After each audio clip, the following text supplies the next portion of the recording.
Hi, everyone, and welcome to this week's episode of Relationship Talks. I am your host, Lorrie, Brook, and together we will get to take a look at what goes on behind closed doors. Today, I am joined by Gina Blundell. Hi, my name is Gina Blundell, and I'm here to talk about my narcissistic relationship with my ex-husband. And I was married to him for over 30 years, and to talk about the trials and tribulations of that marriage. Gina helps women during divorce to independence through a trauma-informed lens to not only survive but financially thrive. She does this by showing them how to take the first steps to an empowered life so that they can thrive independently, both emotionally and financially, by letting go of the past and taking control by thriving in the next chapter of their lives. She is a qualified, accredited and certified narcissistic trauma-informed financial coach, brain spotting practitioner and certified narcissistic abuse specialist.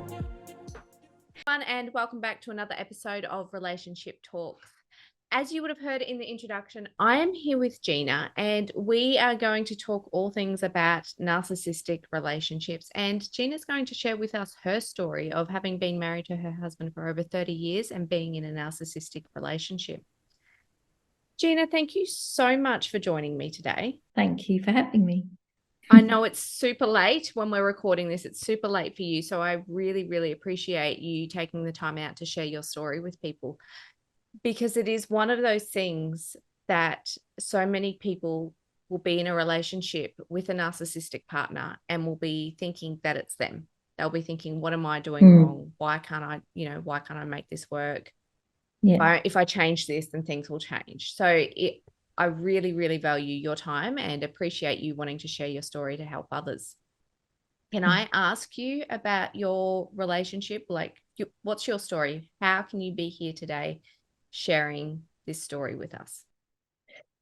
Well, my story it goes back quite a while ago. I met Chris on holiday, as a typical holiday romance, I suppose, over 35 years ago now. So I was quite young. I was in my early 20s at the time. I was pretty vulnerable, actually, when I met him, because I'd just come out of a relationship like 2 years previously. So when I think about when I met him, I was quite vulnerable. So I wanted to please, but I always came from that part of me that wanted to please people. So he said all the right things, and it was like I believed everything he said, really. And, I just went along with what he said, and he was going to go back to university in about a year from when I met him. So I thought, oh, okay. I was at the time working in London. I was working in accounts at the time. And I was thinking of doing some studying myself, actually, because to progress further with my career, I knew I had to study. So I kind of fell into accounts, and then I basically met him, and I thought, well, since he's going to university, I thought, well, I might as well do that. So within 6 months of meeting him, that Christmas, 4 months later, we were talking seriously about stuff, and then the early part of the following year, we got engaged. So 6 months later, we were engaged to be married. And yet he was going to university in September of that year. And then in August of that year, we bought a flat. So very quickly, things happened, which, it was just a whirlwind, really. And he said everything I wanted to hear. It was like he was mirroring everything that I said. And it's only when you look back you realise how much the red flags were there from the very beginning. They precondition you from the very start. So, all this happened. And so for 3 years, he went back to university, and we were quite far apart because the UK in Essex was about 4 or 5 hours from Manchester University, where he went. And then I just got stuck into studying myself and stuff like that. And at the time, the mortgage went up to 16%. I mean, it's probably unheard of now. Interest rates are going up, but they're not as high as that. And I think people forget just how bad it was then. People were just being repossessed, negative equity. We bought right at the height of the property, and then it just crashed basically. So house price was just going down and down. And anyway, I was left to pay the mortgage, and of course on my own. And I managed to do that because I actually managed to get a good job, like another job that paid me 5,000 a year more at the time. And I just thought that completely, at least I wasn't repossessed, even though I went back to the mortgage provider and asked them whether I could, I did that all myself. I didn't have any help from him. When I realized all the stuff that I was doing, I took the most of the risk. In fact, I took all of the risk, because even if we'd split up, he knew that he'd get half the property, because it was in joint names. When I look back, I just think, how the hell did that happen? But because you just believe, you're acting in faith, not in fear. And I think that's what it was. So of course I just believed in the fairy tale. I was just brought up on the Mills and Boons type of romantic books, happy ever after, and I thought, oh, this is going to be great. But of course, what happened was we got married literally the year before he graduated in the night. So in 91 he graduated, so yeah, 3 years. And then he got a job with he was working for BT, the British Telecom, which back then, and he worked for them for over 30 years actually. But then he just basically went back to university with them, so then got a job with them, and then he started working. And he says, oh, I'll take a couple of months off while I decorate the house and stuff. Well, I was still working, like full time. And it's really funny when I look back. I mean, I can laugh about it in a way now, because I just think, oh my God, it was just bizarre how you kind of believed you just believed in a partnership. That's what I thought it was. And at the time, he made me believe that as well. So you just carry on, really. And so, of course, we didn't, we progressed in our careers, and we kind of saved a lot and stuff like that. And then we had Kimberly a few years later. She's coming up 26 now this year. And we had Samuel 5 years after that. And that's when I gave up work, when I had Sam. So while I was working, it was kind of okay in the way that I was out all day and he was as well. When we had Kimberly, it was me that kind of looked after all the time, did all the stuff, and went back to work, because at the time I was getting paid as an I was financial controller then. So I, at the time, the maternity thing that the company introduced, because somebody else was pregnant, we got paid, which was unheard of in those days. Like, we got paid the whole time, but we had to go back for 3 months, straight back after, so I took the longest that I could take off. And then, but Kimberly was only 6 months old. I didn't really want to leave her, but I just thought, right, I'll go back for 3 months. And then I just went back anyway for the first 5 years of her life. So she was like in childminders and, nannies and stuff like that. My mum and dad looked after her a couple of days a week as well in that time. And then, of course, when she was like nearly 5, I had Samuel, and then I gave up work completely. But as soon as I gave up, the abuse just got worse, because I wasn't earning any money. So it was like he was earning all the money. And it's as if I didn't do anything to contribute, but I had contributed up to that point. But the thing is, it was as if it was nothing. And he said, like, he let me give up work because half my salary would be going in childcare, and it wouldn't have costed in really. So one of us, and it would be me, looked after the children. And I kind of threw myself into looking after them, really. And so Kimberly went to a private, prep school. So then we sent Samuel there as well. And then when both the children, Kimberly passed the 11 plus, they went to grammar school sort of thing, but where Samuel didn't. But so we sent him to an independent school at the time too, so we could do that. Because Chris was doing okay with his work and stuff. And, but the thing is, it was like, it was all, he made all the decisions. every decision we did with houses and where we moved to, and getting this place in Devon like a holiday let. So that's why it was in my name, because of the tax. So everything that was ever done was because he wanted it the way he wanted it, and that was it. And then, you know, like, I didn't even realize I was in an abusive relationship. Like a lot of people, you don't actually realize you're in it until you come out of it, and you realize what you've been through.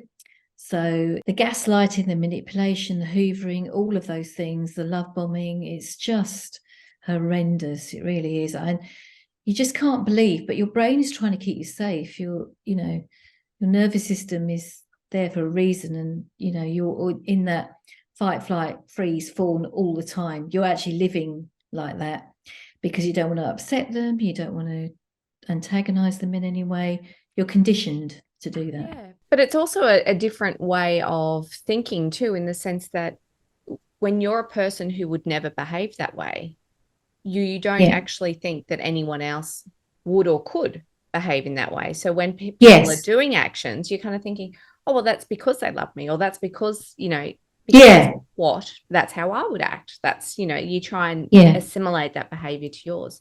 Can I ask what happened for your relationship to break down? Did you realize that there was abuse, or was that just something that ran its course? Well, what happened was, I think I basically, after 11 years of being a housewife at home, when Samuel was going to a senior school, which was quite a lot of money, he said, right, you're going to have to go back to work. You're going to have to get on that train, get back into what you did before. I did part-time management care, only like a few hours a week to work around the children. But again, I had to find childcare. I only did it for 18 months because it was an absolute nightmare, because Samuel was only 6 at the time. Kimberly was 11. I still had to do that because Chris was never there. He was away with work a lot of the time. So it was left to me. He wouldn't be able to look after them. So, it was like that. So effectively, I thought, I'm not going back, and it just stressed me out completely.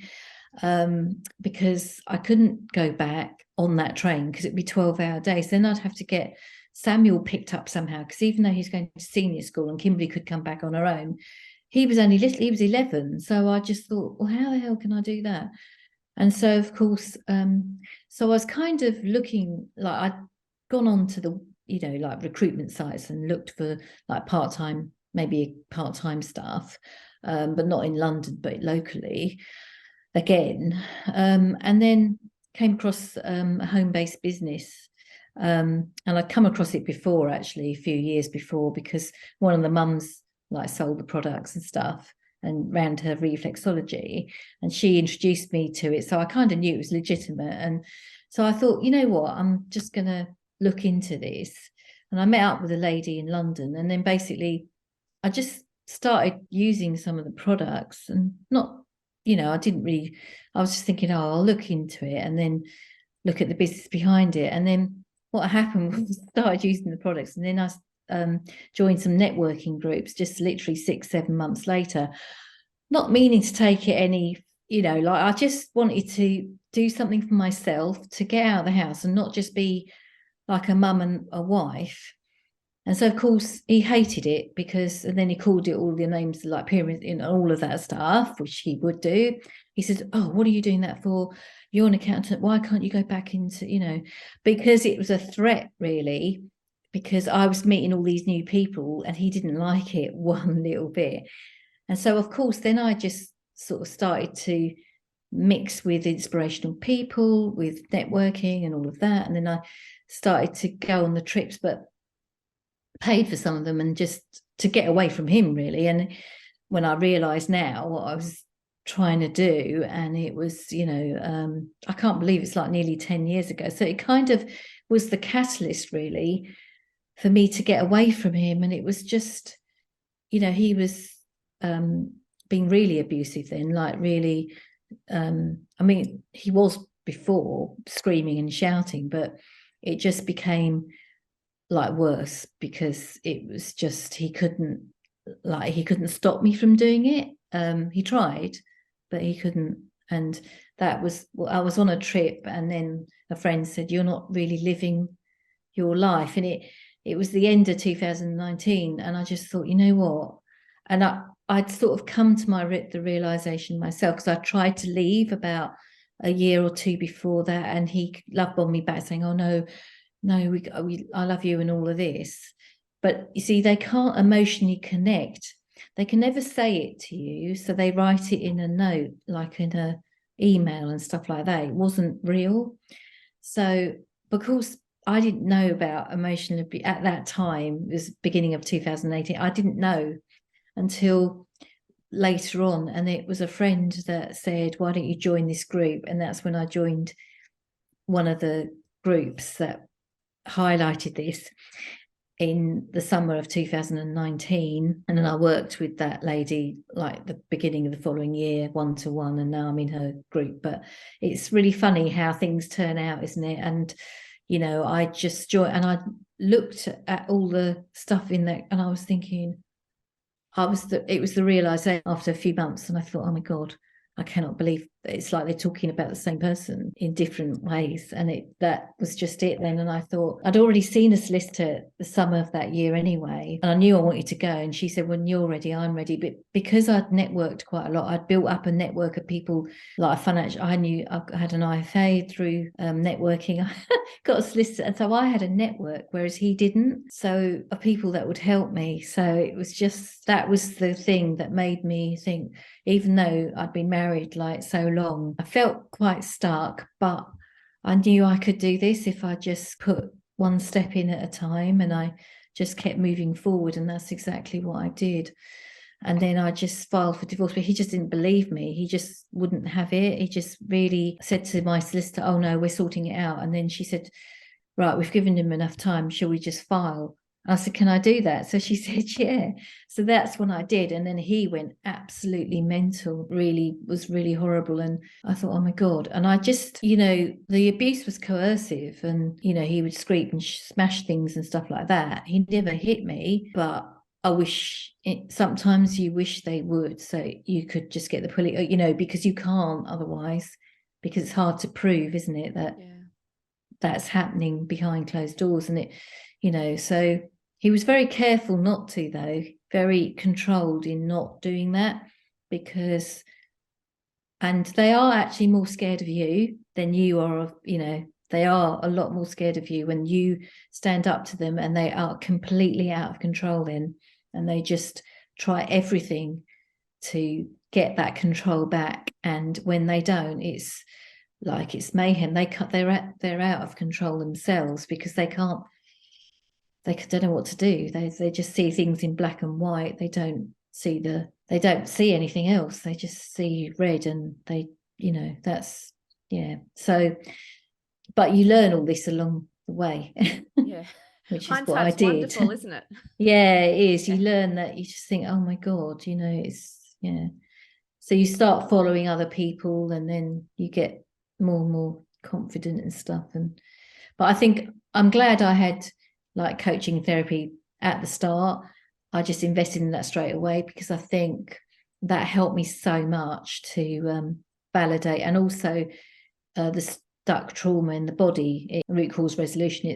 It you know, is amazing how that works. And you know, so you felt more confident to do things. How are your children through this process? Yeah, it's quite even though they're adults, it was hard for them. It really was. My daughter especially, she's still not quite right, really.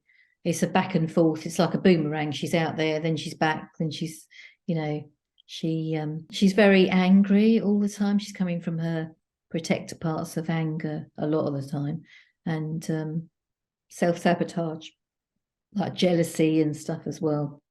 And it's like big change for them, but also it is trying to, especially when you've got a narcissistic parent, to understand that manipulation and that control that they're then exerting over you as the child. And yes, that's right. Trying to figure out, no, but they love me, they're my parent, they're supposed to love me. Yes, It's just this whole conundrum of which ball am I catching today? exactly. Exactly. And it is like that a lot. And it's going to be like that because we've only been, my ex dragged it right out, cost tens of thousands of pounds to get divorced. And so when I filed in January 2020, we didn't get divorced till November 2021. So it's practically 2 years later. But this is common, very common. I've got friends that have had the same issues as well. So, so it's, yeah. But all you can do is love your children unconditionally. And that's what I've said to them. Look, I know you're hurting, and especially with my daughter. My son is very level-headed, and we get on really well. So there's that jealousy element between Kimberly. My daughter thinks that I love him more but then Samuel can see the dynamic. He doesn't rise to the bait as much as Kimberly does with my ex-husband, and he manipulates her a lot.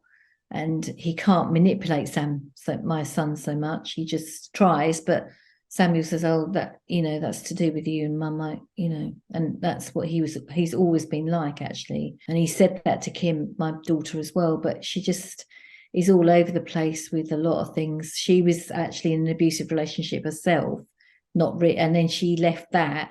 And she said to me, if you hadn't left Dad, I may have still been in it. And so she's kind of with someone else, but it's the dynamics different. And in that she is trying to manipulate and control him, this guy that she's with, and he's a few years younger. And I can see the dynamic, but she just, it's really sad, actually. I can't,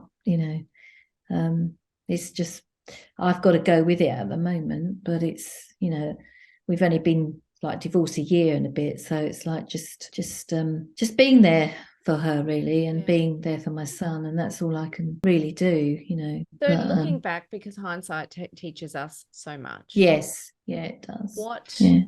What do you think was a major red flag for you that you missed at the beginning? You mean at the beginning?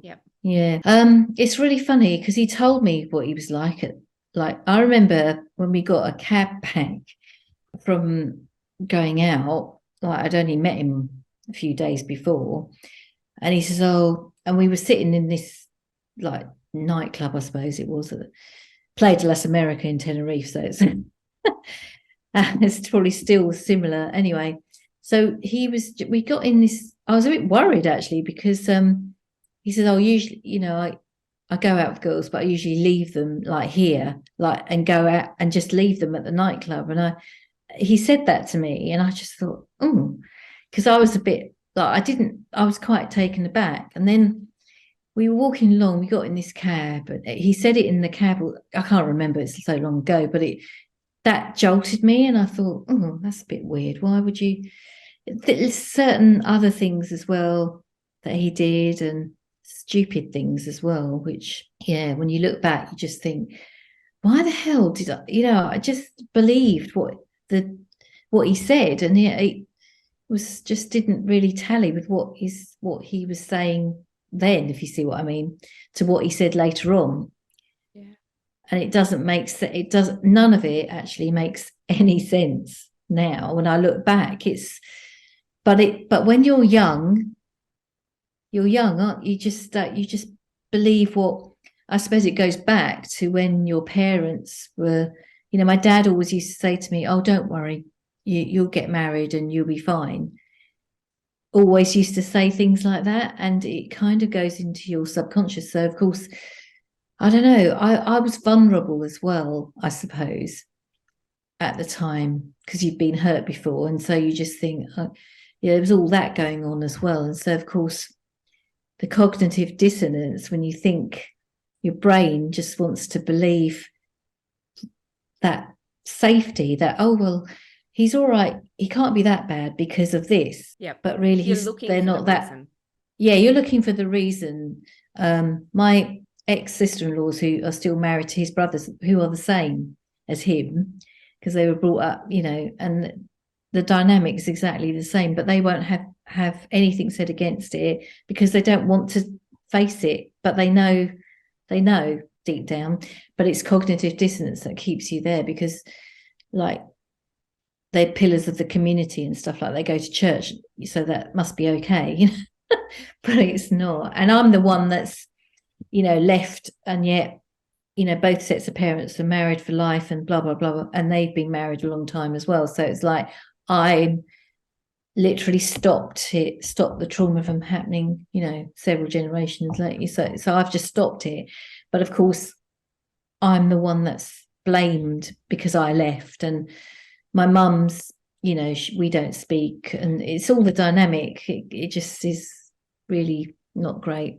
So that takes a lot of courage for you, especially when you've got that dynamic where you've got parents who have been married for a lifetime, and you've got all the family around you who are in relationships, and even if they're not great relationships, they're sticking it out. Yes, come hell or high water, so to speak. That's right. The courage to be that person and say, no, this isn't the life that I want to live. Takes an enormous amount of strength. So yes. Where did you find that strength? Well, I just thought, I've just got one life. And when that person said to me on that, I remember it so clearly. And I thought, he said, you're not really living your life. And I just thought, you know what? It was that moment. It was just that moment I was thinking, God, you know what? It's going to be a new year, not only a new year, but a new decade. You want to spend another 10 years. Like, you're going to be married 30 years. I think it was that. The fact I was going to be married 30 years in that June 2020. And I thought, no, I just thought, no, I've got to do this now. I've just got to face the fear and just do it. And it wasn't easy, but because I had people that were there for me, I knew even if you've got one or two people, that's fine. And I just thought, no, I've got to do it. And I was so unhappy, but I was waiting, because obviously my son wasn't 18 till the April of that year. And I was waiting for him to be 18. He was begging me not to do it before he finished like his A levels at school to go back to go to university. But I just thought, no, it's fine. And because of COVID and, you know, all these things happened after, I thought, no, it's happening in January. I'm filing for divorce. And so the thing is, with the thing, you can't tell anyone. You've just got to do it. And I think for me, I just didn't want to. I was so unhappy, and I just thought, no, I've got to do it now. And because it was 2 years after I said I was leaving, like told him and wrote a letter and stuff, and I didn't do any of that. I just filed. And that's because he didn't think I was serious because of the 2 years. Do you see what I mean? So he was thinking, oh, she's doing it again, and, you know, we'll just go back to normal. But it wasn't. I was just determined. I just thought, I don't want to get to 30 years. I don't want to stay here any longer. And you've just got one life. You really have. And, you know, and you don't know what's on the other side until you know what's on the other side when you've done it. And oh my God, my life now is just amazing. I just, you know, I love living in Devon. I'm 5 hours away from Essex, from where they all live. And it's fine. And I speak to my younger brother. I don't speak to my other brother because he's like friends with my ex-husband. See, this is the dynamic, you see, when this happens, because the dynamic in your own family is the same as his family. Do you see what?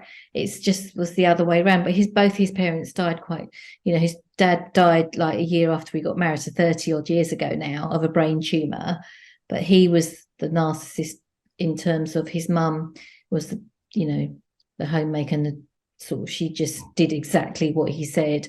And even though he died and she had 18 years on her own, with her mindset, it never changed. So of course she did what he wanted her to do anyway. Because he died, she didn't change. So you have to change for your life to change. But she just carried on with whatever she carried on with the stuff that he put in place and stuff like that. So so it's sad actually, because she was such a lovely lady. His mum was so giving and kind. But that's the thing, they go for the people that are empathetic, kind, you know, all of those things. And I'm like my dad, and my dad died several years ago. If he was still alive, there's no way that he was the underpin of our family, and he always had my back, always. So, you know, whereas my brothers are similar to my mum, but not my younger brother, because he's between the two sort of thing, and he now sees the dynamic with my other brother. They never really got on, and then, you know, so when all this hit, it was quite a thing. So it's So tell me pretty about your sad. work. Tell me about your work now, because you've crossed the bridge. You've made that Yeah, change for your life. You're loving it. And now you're actually working with women who are coming through very similar situations to your own yeah, to they help them are. Yeah. thrive. Yes, yeah. Post-traumatic growth. You can turn it around. You really can. And I did, some qualifications last year, and basically getting out there, talking to like groups of people as well now, especially networking and stuff like that as well. And I want to help people that, I mean, there's so many women that are really stuck in long-term relationships. Like I'm going like 15, 20, 30, 40, even 50 years, realizing, oh my God, I've wasted 50 years of my life. And it's just really, and you can see the dynamic, because you think they're going to change, but they never will. And because they're just wired like that, and because of their own trauma that happened at a very young age. And I mean, that's what I want to make a difference in this world to, you know, there's a few of us that do as well. I think it's trauma is stored in the body, and we need to get to the root cause of that. And cognitively, you know, talk therapy is all very well, but it validates what you've been through, but it doesn't actually get to the stuck trauma that's you walk around with because of past experiences and stuff like that. So what my do you mission do to is help them get rid of that trauma? well, the thing, I basically got these a program, you know, to go through with them as to where they are in their lives at the moment, in terms of whether they're still in the relationship, or whether they've left the relationship, or whether they want to leave, or they don't feel they can leave. And it's going through their nervous system as to where they are now with what they're feeling, whether they want, because you see, you want to keep them safe as well, because your brain, you know, you don't want, if they're still there and they haven't made the decision to leave, it's, you know, you've got to make sure that they're safe as well, and they're not, you know, and go with what their nervous system is, because you could tell when someone's dysregulated, and they feel as though they can't do certain things. Because I remember feeling like that myself, and you can only go as far as they want to go, because, you know, in coaching them as well. So it's like seeing where they are and what they want to do. And, you know, because if you see someone every 2 weeks, you know, they might feel completely different. They might say, right, I'm going to do this, and then 2 weeks later, oh no, I can't, he's done this or that, or, you know. And it's, you go with what they want from the session. So and using like mapping, nervous system mapping, and, you know, regulation techniques, toning their vagus nerve, you know, and being grounded, and breath work and stuff, you know, depending on what they come with, really. But getting out there with talking about it, and speaking about it as well, which in different groups, which is quite a good thing to do now. So Absolutely. And I think by talking about it and sharing your story, it opens up, I suppose, just that thought process for those who are going through it, of going, well, maybe my life doesn't have to be this way. And it could be that seed that gets planted for them to start thinking about what they could do to make the change. Even if they're not ready to make the change, it's just that first little step. Exactly. And it is the little step that makes a massive, massive difference, because you see, that first step is the most scariest thing that you're doing at first.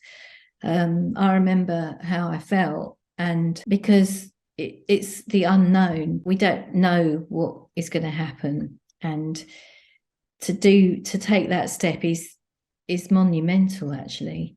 It really is. And and if you can get help from like coaching someone and they've got a solicitor, you don't really want to talk to the solicitor because they can't help you really, because they don't, well, they can talk to you, but they're not going to. Expensive. And they're expensive. They'll charge you. Exactly. So you need both, really. If you can do both, then invest in both, like this. I'm really glad I did that because it helped me a lot, because I knew I had that. Yeah. That backup, if you like. And then you realize who your friends are, or your real friends are, and that a lot of people fall away. That's the sad thing. But the thing is, I think it's because they don't want to face certain things with their own stuff. Found that as well. But I think, it's good if you've got your family, but if you haven't, it's not the end of the world either. You just gotta believe that you can do that if that's what you really, really want to do. You can do it. And a lot of us have, so it's it's something that's doable. And I think, well, I suppose when I look back, I wish I'd done it years ago. But of course, you can't. You have to be ready when you're ready. And I think for me, that was the crux of it all. I think I thought I was giving my children a stable home environment, but you're actually not. You're teaching them how their dad can treat their mum, and then they'll look like for that in the relationships, and it's changed it because you've changed it. Whatever happens in their relationships now, because you're coming from a trauma-informed lens and the dynamic of relationships, you're so self-aware of a lot of things around you. You can tell when people are not quite sure of what they're saying and stuff like that. It's quite eye-opening, actually, when you look at other people. So yeah, it's amazing how much, I suppose, that changing the lens of how you look at a situation can really change how you feel, how you act, how you behave, and what you see in other people. And you become you become a different person as well, because you can, you don't come from that protector part all the time, or when it comes up you can see it and you just think, right, why am I feeling this emotion, like that anger or jealousy or stuff like that? And that has come up because I'm 5 hours away, and then they kind of see their dad, but it's only because it's convenient, because they're right there, they're living there as well. They're not, I'm 5 hours away, so for them to come here, it's more of an effort. And they do miss me. But the thing is, it's like my daughter's very angry about that. She doesn't like it. And she doesn't know how to process that emotion. So she processes it by being angry, by coming from that part of her, not her true self. She's not coming from, she still cares and loves me, but she's not coming from that compassion, kindness, which is her really. And she's coming from the part of anger, and it's, but at least I can see that, because of the work that I've done, and continue to heal, and we all heal together, and we continue that journey, and throughout your whole life. And if you can just help a few people, it's the ripple effect, isn't it? So, very much so. Thank you so much, Gina. I've really enjoyed our chat today. Thank you so much for sharing your story. Thank you for having me as well. Thank you. And thank you so much for listening to this week's episode of Relationship Talks. If you can, I would love for you to jump on and leave a review. And whilst you are at it, don't forget to like and subscribe to our YouTube channel. Please join me again next week when we get to take a look behind closed doors at someone else's relationship. But until then, I am your host, Lorrie Brook, and remember, the choice is yours, so make today and the week the very best it can be.